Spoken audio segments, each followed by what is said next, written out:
大家好，今天让我们跟随诗人古川的脚步，走进一个晨起渐直、诗意盎然的清晨世界。看，镜头缓缓推进，一扇木窗被轻轻推开，瞬间，百鸟的欢歌涌入耳畔，它们或高或低，或急或缓，仿佛在为新的一天合唱。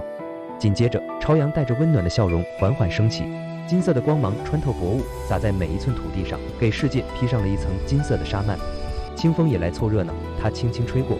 带着晨露的清新和花草的芬芳，让人不由自主地深呼吸，感受这份来自大自然的馈赠。在这片诗意盎然的晨光中，梁离此处可理解为诗人自喻或理想中的栖居者，选择了最合适的树木栖息，